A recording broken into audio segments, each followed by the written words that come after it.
Hi friends, வணக்கம். Sri Kalavar birds farms. இப்போ அடிக்கிற வெயிலுக்கு சிட்டுக்குருவி இருக்கிற பறவைங்களுக்கு கொஞ்சம் தண்ணியாவது கொடுங்க. உங்கள் வீட்டு வாசலில் ஒரு பவுலில் தண்ணி வைங்க.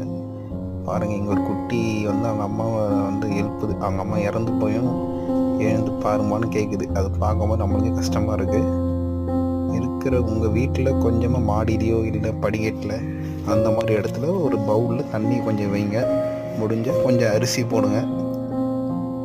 முடிஞ்ச வரைக்கும் நம்ம பறவை நம்ம தான் பார்த்துக்கணும். Thank you friends.